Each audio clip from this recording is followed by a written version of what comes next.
madaxa xukuumadda galmudug sheekh maxamed shaakir cali xasan ayaa magaalada dhuusamareeb ku soo dhaweeyay madaxweynaha jamhuuriyadda federaalk ee soomaaliya maxamed cabdulaahi farmaajo waxaana safarkiisa ku heliyay madaxweynaha galmudug axmed ducaale geele xaaf maxamed cabdi waare oo horey magaalada maanta lagu soo dhaweeyay duqa muqdisho taabid cabdi maxamed ayaa waxaa laga soo galbiyey deegaanka mareegur oo qiyaastii 30 kilomitir u jira magaalada dhuusamareeb ee caasimada galmudug soo dhaweynta oo aan loo kala harin oo ay qayb ka ahaayeen ciidamada maamulka galmudug ayaa madaxweynaha waxay ku soo dhaweeyeen magaalada dhuusamareeb ee caasimada galmudug soo dhaweynta madaxweynaha waxaa sidoo kale barbar socotay qaybaha kala duwan ee bulshada kuwaas oo ka kala yimid magaalooyin dhowr ah oo dhaca bartamaha Soomaaliya soo dhaweynta kadib madaxweynaha dowladda federaalk ee Soomaaliya iyo wafdiga isaga la socda ayaa socod ku maray bartamaha magaalada halkaas oo ay safnaayeen kumanaan ka mid ah shacabka magaalada dhuusamareeb waxaana madaxweynaha ay u lulayeen caleemo qoyan waxayna ku qaylinayaan ku dhagay ay ka mid ahaayeen ku soo dhawow caasimada waxaa madaxweynaha salaanta qaranka u saaray ciidamada maamulka galmudug iyo waliba sidoo kale kooxda baanbayda qaranka madaxa xukuumadda galmudug sheekh maxamed shaakir cali xasan ayaana ku soo dhaweeyay magaalada dhuusamareeb wufuudda kala duwan ee maanta timid ugu horeeya madaxweynaha jamhuuriyadda federaalk ee Soomaaliya waxaana kadib mikrofoonka qaatay madaxweynaha galmudug axmed ducaale geele xaaf isagoona ku soo dhaweeyay madaxweynaha dowladda federaalk ee Soomaaliya maxamed cabdulaahi farmaajo oo isna sheegay inuu aad ugu faraxsan yahay soo dhaweynta maanta uu kala kulmay magaalada dhuusamareeb waxaan nasiib u yeelan maanta munaasabad badan ee aysan u kala harin bulshada qaybaheedii kala gedisnaa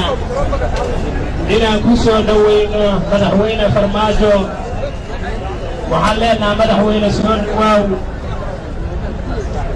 shacabkaagii weeye ku sugayey markii ay u dabaaldegeen madaxtinimadaadii kadib maantana kula qaysanayo fadhiga waxaan rajaynayaa hadalkeennu wuxuu noqon doonaa dib laakiin kelimadaada qaaliga ah ee wakhtigan aan u taagannaho shacabka uu sugahayo yaan dhammaanteen dhagaha ku culanaynaa maaragtay aad iyo aad mudan madaxweyne halkan waa dhuusamareeb waa caasimadii waa midda aanu ku taabaynay oo kilomitirada badan oo roobka lagu soo soconay ilaa madaxweyne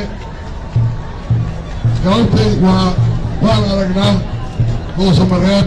caasimadii galmudug oo runtii aan hubo inay tahay munaasabad aad iyo aad u qaali ah waxaanan marnaba filayn aan marnaba mid soo rogeykata jirin galabta sida halkaa loogu soo maaragtay naloo soo dhaweeyey kulligay waa nala soo dhaweeyey aad iyo aad bay u mahadsantii cid allaalihi cidda ka qayb qaadatay soo dhaweynta sheekh axmed shaakir iyo ragga la jooga iyo jeneral galaal iyo ragga ka duceeyey in laysukeeda arrinta aad iyo aad baad u mahadsan tihiin مدير مدحويني حاف كيف مينستر شيخ شاكر احنا مدح حكومة مدحوينها شبيلة maanta runtii waxay noo tahay maalin taariikhi ah oo farxad weyn leh sida wanaagsan oo diiran oo aad noo soo dhawayseen waxaan ognahay oo la soconnaa ilaa saakay subaxdii hore ilaa hadda inaad taagan tihiin si aad noo soo dhawaysaan xaqiiqatan aad iyo aad ugu faraxsannahay hadal waa noo dambeeyaa laakiin waxay ka turjumaysaa soo dhawayntan wanaagga badan oo diiran waxay ka turjumaysaa soomaalinimadiinna waxay ka turjumaysaa sidaad soomaali iyo midnimadeeda aad u soo dhawayseen oo aad uga shaqayseen oo magaaladan aad ku nabadayseen ayay ka turjumaysaa iyo sidaad u jeceshihiin madaxdiinna qaranka iyo madaxdiinna galmudug saa u jeceshihiin soo dhawayntan taasay ka turjumaysaa walaalayaal إن شاء الله هدو يبير هذا وكلا ورقة لنا لكن ما أنت الله هتصلان يا مرحبا يا صوت وين هذه هم هدعلنا مركلة مرلبات مسيدحات وبعثتهم safarka madaxweynaha oo gabaldhici ku soo aaday magaalada Dhuusamareeb ayay dadka reer Dhuusamareeb u dareemayeen inay ku qanacsan yihiin inay sugaan madaxweynaha dowladda federaalka ee Soomaaliya Ibraahim Xasho Soble Somali Cable Dhuusamareeb.